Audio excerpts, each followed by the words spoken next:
ایک چپل تو وہ ہوتی ہے جو ہم پہنتے ہیں، اور ایک چپل وہ ہوتی ہے، آپ سبھی نے دیکھا ہوگا، جو مزاروں کے سامنے رکھی جاتی ہے، جہاں صرف سامنے کے انگوٹھے میں جانے والی ایک کاڑی ہوتی ہے۔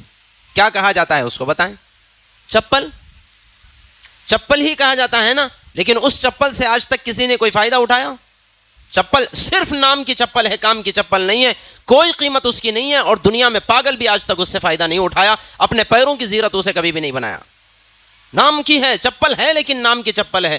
بالکل اسی طرح سے ایمان ہے، دینداری ہے، لیکن محض دینداری نام کی ہے، تو پھر اس سے کوئی کام نہیں ہوتا۔ خدا تعالیٰ دوسری قوموں کو لا کر کھڑا کریں گے اور ہمیں گویا کہ ریٹائر کر دیں گے، تمہاری اللہ تعالیٰ کو کوئی ضرورت نہیں ہے۔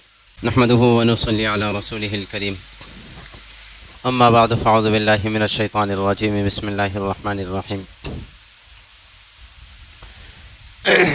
محترم دوستوں اور بھائیو، جن آیات کی تفسیر کا خلاصہ آج ہمیں سمجھنا ہے، اس میں سب سے پہلے اللہ تبارک و تعالیٰ نے قرآن پاک کے بارے میں فرمایا کہ ہم نے اسے لیلۃ القدر میں، یعنی شب قدر کی رات میں لوح محفوظ سے آسمان دنیا پر نازل فرمایا۔ یہ بات ہمیں معلوم ہونی چاہیے کہ یہ جو قرآن پاک ہے، یہ قرآن پاک اس وقت سے ہے جب سے اللہ ہے۔ یعنی کیا مطلب؟ اللہ تبارک و تعالیٰ سب سے پہلے سے ہے، ہمیشہ سے ہے، اور اس کی ابتدا کی کوئی حد نہیں ہے کہ یہاں اللہ نہیں تھا، یہاں سے اللہ کا وجود ہوا۔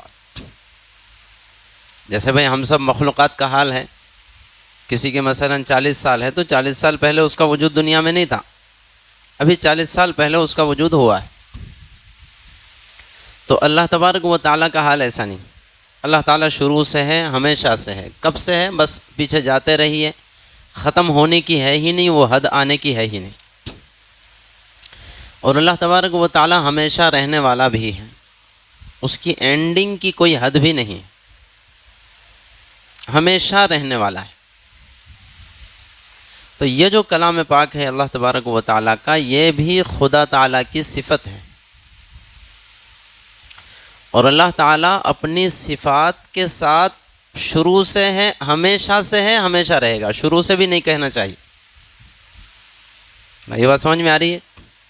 شروع سے ہے بھی نہیں کہنا چاہیے۔ شروع کا مطلب یہ ہے کہ پہلے نہیں تھا پھر کبھی شروع ہوا، تو اس کے لیے بہترین لفظ ہے ہمیشہ سے ہے اور ہمیشہ رہے۔ تو جیسے باری تعالیٰ کی ذات اقدس ہمیشہ سے ہے اور ہمیشہ رہنے والی ہے، ایسے ہی قرآن پاک بھی ہمیشہ سے ہے، ہمیشہ رہنے والا ہے۔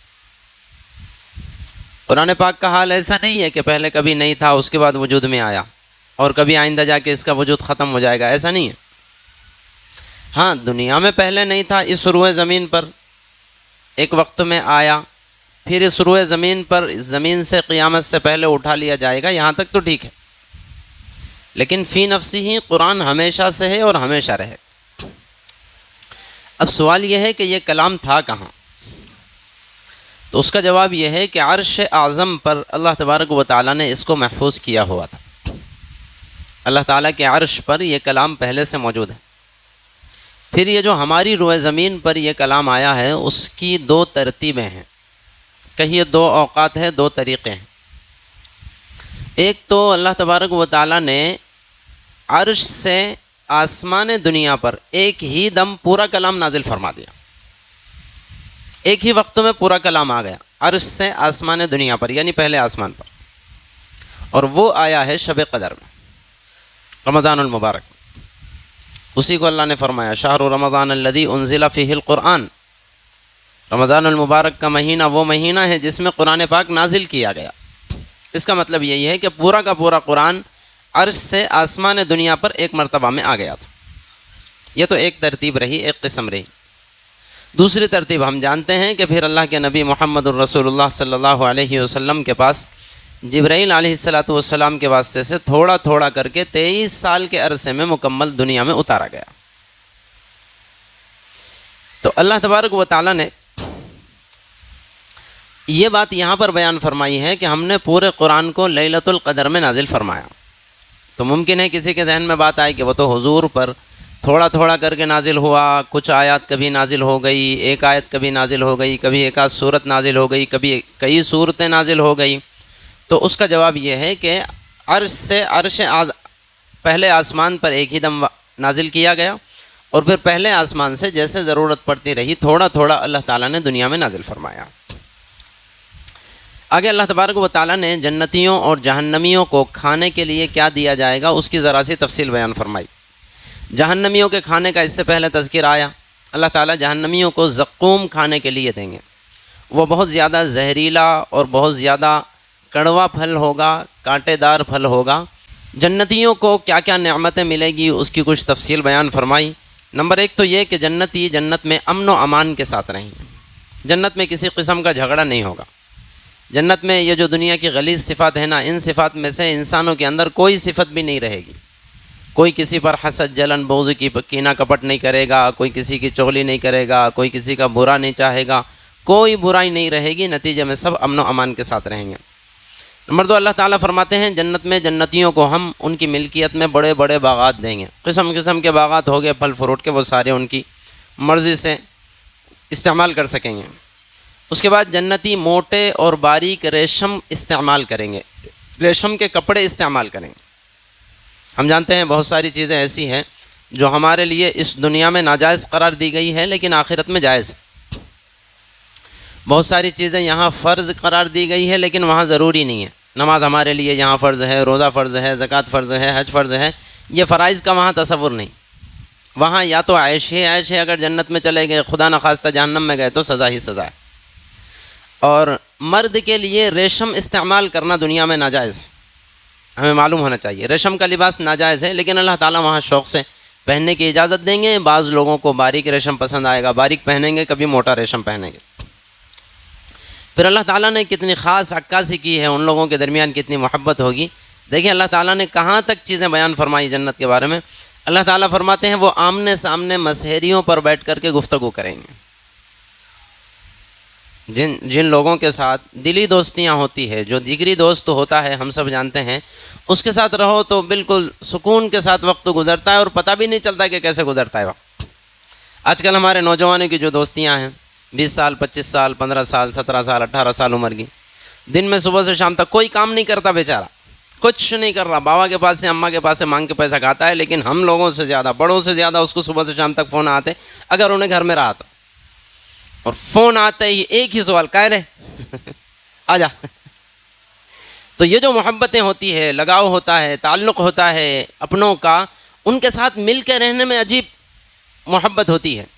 جن کی بہت زیادہ جگری دوستیاں ہوتی ہیں نا، وہ یہ بات محسوس کریں گے، مسجد کے اندر نماز بھی پڑھنے آئے نا تو دل کو سکون اس وقت ملے گا جب کہ آس پاس میں کھڑے ہو، تاکہ 4 رکعت کے بعد 1-2 بات ہی کر سکے، ایک دوسرے کو چمٹی ہی لے سکے۔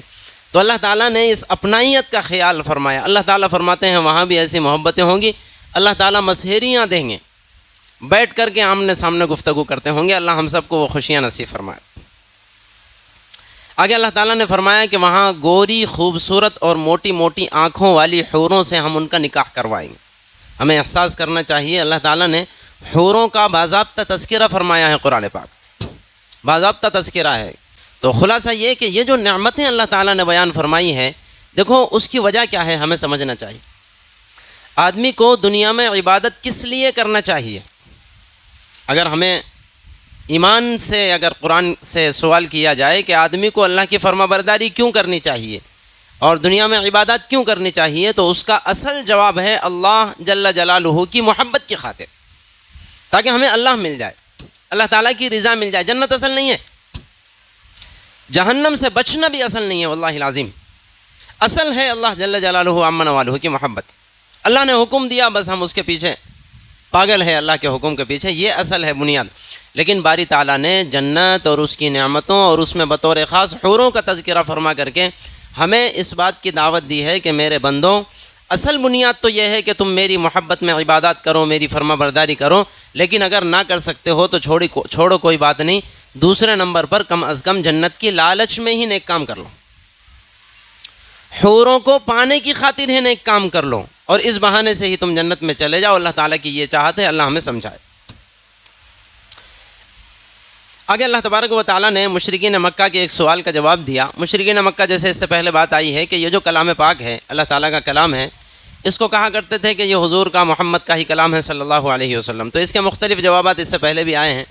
یہاں اللہ تعالیٰ نے حضور کی زبانی ایک جواب یہ دلوایا ہے، اے نبی آپ ان سے کہیے کہ اگر خدا نخواستہ یہ کلام میرا کلام ہے، میں اللہ تعالیٰ پر غلط تہمت لگاتا ہوں، تب تو اللہ تعالیٰ مجھے چھوڑے گا نہیں، میں دنیا میں بھی ذلیل ہو جاؤں گا، آخرت میں بھی ذلیل ہو جاؤں گا، تو تمہارا تو ٹینشن ختم ہے، تم کو تو میرے سے دشمنی اور میں تو برباد ہو جاؤں گا۔ اور اگر ایسا ہو کہ یہ کلام اللہ ہی کا ہے اور حقیقت میں اللہ ہی کا ہے، تو پھر تمہیں میری فرما برداری کر لینی چاہیے۔ بہرحال ایک بات اللہ تعالیٰ نے نصیحت کے طور پر بیان فرمائی۔ آگے باری تعالیٰ نے والدین کے بڑے حقوق بیان فرمائے، اور والدین کے بارے میں یہ کہا گیا ہے کہ اگرچہ والدین کافر اور مشرک ہی کیوں نہ ہوں، تب بھی ان کے ساتھ احسان کا برتاؤ کرنا لازم ہے۔ ہم اندازہ لگائے والدین کا کیا حق ہے ہمارے اوپر۔ والدین کافر اور مشرک ہے تب بھی احسان کا برتاؤ کرنا لازم ہے۔ ہاں البتہ اتنا ہے کہ اگر وہ کسی گناہ کی دعوت دیتے ہوں، گناہ کا حکم دیتے ہوں، تو پھر ان کی فرما برداری نہیں کی جائے گی۔ لا طاعۃ لمخلوق فی معصیۃ الخالق، اللہ کی نافرمانی میں مخلوق کی فرما برداری کرنے کی اجازت نہیں ہے۔ اب اگرچہ وہ مخلوق ہماری اولاد کیوں نہ ہوں، والدین کیوں نہ ہوں، رشتہ دار کیوں نہ ہوں، کوئی کیوں نہ ہو، ورنہ اس کے علاوہ اگر وہ لوگ اللہ کی مخالفت کے علاوہ حکم دیتے ہیں تو ان کا حکم ماننا بھی ضروری ہے، ان کے ساتھ احسان کا برتاؤ کرنا بھی ضروری ہے۔ ایک حضور کا سفر بہت مشہور ہے، طائف کا سفر۔ حضور طائف کے سفر سے واپس آ رہے تھے، وہ سفر بڑا مشہور ہے، ہم سب جانتے ہیں۔ حضور پاک صلی اللہ علیہ وسلم مکہ والوں سے بہت زیادہ پریشان ہوئے اور مایوس ہو گئے، نا امید ہو گئے کہ اب شاید ہی یہ لوگ ایمان لائیں گے۔ 11 سال کی محنت کے بعد بعثت نبوی کے 11ویں سال میں آقا صلی اللہ علیہ وسلم نے طائف کا سفر فرمایا۔ وہاں جا کر کے کچھ سرداروں سے ملاقاتیں کی اور ان کو دین کی دعوت پیش کی، تو ان تینوں نے حضور کو الٹا جواب دے دیا۔ بہت مشہور واقعہ ہے۔ ایک نے حضور سے کہا کہ اچھا تم ہی ملے اللہ کو کہ تم کو نبی بنا کر بھیج دیں، دوسرے نے کہا کہ تمہارے علاوہ کوئی نہیں ملا جس کو نبی بناتے، اور تیسرے نے کہا کہ دیکھو بھائی، ہو سکتا ہے کہ تم پکے سچے اللہ کے نبی ہو اور ہو سکتا ہے کہ نبی نہ ہو، اگر تم واقعی نبی ہو تو پھر میں تم سے الجھنا نہیں چاہتا، ورنہ میری بھی آخرت برباد ہو جائے گی، اور اگر نبی نہیں ہو تو پھر میں ایسے بندے سے بات کرنا نہیں چاہتا، تم یہاں سے چلے جاؤ۔ چنانچہ حضور کی بات پر کان کسی نے بھی نہیں دھرا، لبیک کسی نے بھی نہیں کہا، وہاں سے بھگا بھی دیا۔ اور ان بدماشوں نے پھر اپنے شہر کے اوباش قسم کے، جذباتی قسم کے نوجوانوں کو حضور کے پیچھے لگا دیا۔ وہ سیٹیاں بجاتے تھے، گالیاں دیتے تھے، پتھر مارتے تھے۔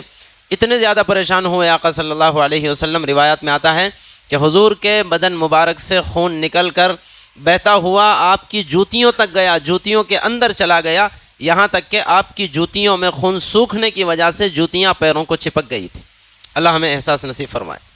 اور اتنے پریشان ہوئے کہ پتھر مارے جاتے تھے، حضور دوڑتے ہوئے گر جاتے تھے، پھر اٹھتے تھے، پھر دوڑتے تھے، پھر گر جاتے تھے، پھر اٹھتے تھے۔ اتنا زیادہ ذلیل ہمارے نبی کو کیا گیا صلی اللہ علیہ وسلم۔ اس کے بعد بہرحال پھر آقا صلی اللہ علیہ وسلم جب اس علاقے سے بہت دور ہو گئے تو نخلا نامی ایک علاقے میں آرام فرمایا، کچھ دیر ٹھہرے، وہاں نماز ادا فرمائی۔ وہاں جب نماز حضور فرما رہے تھے اور تلاوت کر رہے تھے تو وہاں سے ایک جنات کا لشکر گزر رہا تھا۔ انہوں نے دیکھ کر کے کہا کہ یہ کوئی نئی آواز لگ رہی ہے، نیا کلام لگ رہا ہے، ٹھہرو تو صحیح ہم یہاں سنتے ہیں۔ چنانچہ انہوں نے حضور کا قرآن سنا اور پھر نماز ختم ہونے کے بعد حضور سے گفتگو کی اور سب کے سب اسلام قبول کیے، سب کے سب مومن بنے۔ اس کے بعد پھر ان کے ذریعے سے اللہ تعالیٰ نے لاکھوں جنات کو اسلام قبول فرمایا۔ یہ اللہ تعالیٰ نے واقعہ بیان فرمایا۔ آگے اللہ تبارک و تعالیٰ نے ایسے لوگوں کے لیے کہ جو خود بھی دین پر عمل نہیں کرتے اور دوسروں کو بھی عمل کرنے نہیں دیتے، ایسے لوگوں کے بارے میں فرمایا کہ ان لوگوں کے اعمال ضائع ہو جائیں گے، ان کے اعمال ضائع ہو جائیں گے۔ اعمال ضائع ہو جائیں گے کہ کیا مطلب؟ ایک مطلب تو اعمال کے ضائع ہو جانے کا یہ ہے کہ دنیا میں دیکھیں، یہ بات ذہن میں رکھیں، کتنا ہی خراب انسان کیوں نہ ہو، کچھ نہ کچھ تو اچھائی، کسی طرح کی اچھائی کیوں نہ ہو اس کے اندر ہوتی، کسی قسم کی کیوں نہ اچھائی ہو، کچھ تو اچھائی ہوتی ہے۔ جیسے مشرکین مکہ کا یہ حال لے لیجئے، حج کرنے آنے والے لوگوں کا بڑی دل جمعی کے ساتھ استقبال کرتے تھے اور ان کی خدمت کیا کرتے تھے، اور ان کے احترام میں پانی پلانے کا انتظام کیا کرتے تھے، بڑی محنتیں کیا کرتے تھے اس سلسلے میں، اور حاجیوں کی خدمت کرنا بڑا ثواب سمجھا کرتے تھے۔ تو یہ تو خیر اور بھلائی کا کام تھا۔ تو اللہ تعالیٰ نے یا تو یہ فرمایا کہ یہ جو ان کے دنیا میں نیک اعمال ہے، چونکہ یہ لوگ دین قبول نہیں کر رہے ہیں، ایمان نہیں لا رہے ہیں، اچھائی کی بنیاد ان کے پاس نہیں ہے، اس لیے شاخوں سے کچھ نہیں ہوتا، ان اعمال کا بدلہ ان کو کچھ بھی نہیں دیا جائے، اور کل قیامت میں بھی ان اعمال کا کوئی ثواب ان کو نہیں ملے گا۔ چنانچہ اصول یہی ہے، ہمیں معلوم ہونا چاہیے کہ جو بندہ مسلمان ہوتا ہے اللہ تبارک و تعالیٰ اس کے نیک اعمال کا بدل اسے دنیا میں بھی دیتے ہیں اور آخرت کے لیے بھی اٹھا کر رکھا جاتا ہے. لیکن جو بندہ مسلمان نہ ہو، کافر ہو، تو وہ دنیا میں اگر کچھ اچھے کام بھی کر لیتا ہے. ہم سب جانتے ہیں بہت سارے غیر مسلم موسم گرما میں پانی کی سبیل لگاتے ہیں. آج کل تو بہرحال وہ باٹلوں کا سلسلہ ہو گیا، پاکٹوں کا سلسلہ ہو گیا، کم ہو گیا وہ، ورنہ پہلے زمانے میں گھڑے رکھے جا رہے، رنجن رکھے جا رہے، کوئی مسلمان لگا رہا، کوئی غیر مسلم لگا رہا. تو اچھائی کرنے والوں کی وہاں بھی کمی نہیں ہے. تو فرمایا یہ جا رہا ہے کہ جن کے اندر ایمان نہ ہو، جو دین پر عمل بھی نہیں کرتے اور دین سے لوگوں کو روکتے بھی ہے، تو ایسے لوگوں کے اعمال ضائع ہو جائیں گے، ان کو کوئی فائدہ ان اعمال کا نہیں ملے گا. آگے اللہ تبارک و تعالی جل شانہ نے جنت میں مسلمانوں کے لیے 4 قسم کی نہریں تیار کی ہوئی ہے، اس کا تذکرہ فرمایا. اللہ ہم سب کو نصیب فرمائے. اللہ تعالیٰ نے ہم سب کے لیے جنت میں پانی کی نہر بھی رکھی ہے، دودھ کی نہر بھی رکھی ہے، شراب کی نہر بھی رکھی ہے اور شہد کی نہر بھی رکھی ہے. نہروں میں اللہ تعالیٰ نے بھر بھر کر کے رکھا ہے، جو جتنا چاہو سو پیتے چلے جاؤ. اللہ ہمیں نصیب فرمائے. شراب کی نہر رکھی ہے تو سمجھنا چاہیے کہ وہ شراب یہ شراب نہیں ہوگی غلیظ اور گندی شراب کے جس کے پیتے ہی آدمی کے پیروں کے نیچے سے زمین سرک جائے اور آدمی آدمیوں میں نہ رہے، کیا کر رہا ہے اسے پتہ نہ چلے، کیا کہہ رہا ہے پتہ نہ چلے، کدھر کو جا رہا ہے پتہ نہ چلے، عقل ہی معاف ہو جائے، انسانوں میں آدمی نہ رہے. ایسی گندی شراب نہیں ہوتی، وہ بس مزیدار شراب ہوگی، مزے لینے کے لیے ہوگی. آگے اللہ تبارک و تعالیٰ نے ہم لوگوں کے لیے ایک اہم بات بیان فرمائی ہے، ہمیں اس سے ڈرنا چاہیے. اللہ تعالیٰ فرماتے ہیں کہ اے مسلمانوں کی جماعت، اگر تم لوگ اللہ کے دین کی مدد نہیں کرو گے، اگر تم لوگ اللہ کے دین کی مدد نہیں کرو گے تو پھر تمہارے علاوہ دوسری قوموں کو اللہ تعالیٰ تمہاری جا کر لا کر کھڑا فرما دے گا، اور پھر وہ اللہ تعالیٰ فرماتے ہیں وہ تمہارے جیسے نہیں رہیں گے. تم دین کی مدد کے سلسلے میں سستی کاہلی اگر کرتے تھے تو وہ سستی کاہلی کرنے والے نہیں ہوں گے. تمہارے دلوں میں دین کی قدر نہیں ہوگی تو وہ ایسے نہیں ہوگے کہ ان کے دلوں میں دین کی قدر نہ ہو، وہ قدر کرنے والے ہوں گے. تمہاری نگاہوں میں اپنی اولاد، اپنے ماں باپ، اپنی ذات، اپنا کاروبار، اپنا گھر بار دین سے زیادہ محبوب ہوگا تو وہ آنے والے لوگوں کے دلوں میں یہ چیزیں دین سے زیادہ محبوب نہیں ہوگی، وہ لوگوں کے دلوں میں دین سب سے زیادہ محبوب ہوگا. ایسا اللہ تعالیٰ فرمائیں گے. لیکن یہاں ہمیں ایک اصول ذہن میں رکھنا چاہیے، اللہ تبارک و تعالیٰ جل شانہ سے ہم لوگوں کی کوئی خونی رشتہ داری نعوذ باللہ نہیں ہے. ہم لوگوں میں سے کوئی اللہ کا بیٹا نہیں ہے، ہم لوگوں میں سے کوئی بھانجا بھتیجا نہیں ہے، انسانوں میں سے کوئی اللہ کے والدین نہیں ہے، نعوذ باللہ من ذالک. اللہ تعالیٰ لم یلد ولم یولد ہے. باقی تعلق کیا ہے؟ تعلق صرف ایمان کا تعلق ہے. ایمان ہے تو ایمان کی بنیاد پر اللہ سے تعلق رکھتا ہے، ایمان نہیں ہے تو ایمان نہ ہونے کی بنیاد پر اللہ سے اس کا کوئی تعلق نہیں ہے. لیکن اگر ایمان وہ پاورفل نہ ہو، صرف نام کا ایمان ہو، بھائی صرف نام کا ایمان ہو، اس سے کوئی فائدہ اٹھا سکتا ہے؟ بڑی پیاری مثال خدا نے ذہن میں ڈالی ہے. ایک چپل تو وہ ہوتی ہے جو ہم پہنتے ہیں، اور ایک چپل وہ ہوتی ہے آپ سبھی نے دیکھا ہوگا جو مزاروں کے سامنے رکھی جاتی ہے، جہاں صرف سامنے کے انگوٹھے میں جانے والی ایک کاڑی ہوتی ہے. کیا کہا جاتا ہے اس کو بتائیں؟ چپل. چپل ہی کہا جاتا ہے نا. لیکن اس چپل سے آج تک کسی نے کوئی فائدہ اٹھایا؟ چپل صرف نام کی چپل ہے، کام کی چپل نہیں ہے، کوئی قیمت اس کی نہیں ہے، اور دنیا میں پاگل بھی آج تک اس سے فائدہ نہیں اٹھایا، اپنے پیروں کی زیرت اسے کبھی بھی نہیں بنایا. نام کی ہے، چپل ہے لیکن نام کی چپل ہے. بالکل اسی طرح سے ایمان ہے، دینداری ہے، لیکن محض دینداری نام کی ہے تو پھر اس سے کوئی کام نہیں ہوتا. خدا تعالیٰ دوسری قوموں کو لا کر کھڑا کریں گے اور ہمیں گویا کہ ریٹائر کر دیں گے. تمہاری اللہ تعالیٰ کو کوئی ضرورت نہیں ہے. اللہ تعالیٰ نے اس دین کو بچانے کی ذمہ داری لی ہے، خدا اس دین کو بچا لے گا. خدا کو اس دین کو بچانے کے لیے میری اور آپ کی ضرورت نہیں ہے. ہاں ہمارا شرف ہوگا کہ ہم اس دین کے بچانے کے لیے اپنا کچھ یوگدان دے دیں، اور ہمارا احسان نہیں ہوگا کہ ہم نے دین کا کوئی کام کیا، خدا کا احسان ہوگا کہ تم سے اللہ تعالیٰ نے دین کا کوئی کام لے لیا. ایسا ہی ہے جیسے حضرت شیخ زکریا رحمۃ اللہ علیہ نے فضائل اعمال میں لکھا ہے کہ اگر کوئی بندہ دین کا کام کر رہا ہے تو یہ نہ سمجھے کہ میں کوئی بڑا کام کر رہا ہوں، خدا کا احسان مانے کہ اللہ نے احسان ہمارے اوپر کر دیا ہے. بالکل ایسے ہی جیسے کہ کوئی بادشاہ نے اگر کسی کو اپنا وزیر بنا لیا ہے تو وزیر یہ نہیں سمجھتا ہے کہ میں احسان کر رہا ہوں بادشاہ کا. بادشاہ کے پاس تو بہت سارے لوگ ہیں جن کو وزیر بنا سکتا ہے، بادشاہ کا تیرے اوپر احسان ہے کہ بادشاہ نے تجھے وزیر بنا لیا ہے. اللہ ہمیں سمجھ کی توفیق نصیب فرمائے. دین کی اہمیت بھی ہونی چاہیے، ایمان کی اہمیت بھی ہونی چاہیے، اسلام کی اہمیت بھی ہونی چاہیے. اور اہمیت ہونے کا مطلب کیا ہے؟ اہمیت ہونے کا مطلب یہ ہے کہ وقت پڑے جان کی تو جان حاضر ہے رب تیرے لیے، وقت پڑے مال کی تو مال حاضر ہے رب تیرے لیے اور تیرے دین کی خاطر. اس کا مطلب ہے کہ ہمارے دلوں میں دین کی، اسلام کی کوئی حیثیت اور اہمیت ہے. عیاں یورش تاتار کے افسانے سے پاسباں مل گئے کعبے کو صنم خانے سے. تاتاریوں کی تاریخ بہت ساروں کو ممکن ہے معلوم ہوگی. جنہوں نے لاکھوں مسلمانوں کو قتل کیا، لاکھوں مسلمانوں کو، لیکن اس کے بعد خدا تعالیٰ نے ہدایت دی ہے تو اتنا دین کا کام کیا کہ پھر ان جیسا کام پچھلے مسلمانوں نے نہیں کیا تھا۔ اللہ ہمیں سمجھ نصیب فرمائے، جو نعمت خدا نے دی ہے اس کو بچا کے رکھنے اور اس کی قدر کرنے اور دین کا کام کرنے کی ہمیں توفیق نصیب فرمائے۔ ایک مرتبہ اصل میں یوں ہوا، آقا صلی اللہ علیہ وسلم نے حضرت عثمان غنی رضی اللہ تعالیٰ عنہ کو اپنا قاصد بنا کر مکہ مکرمہ بھیجا مدینہ منورہ سے۔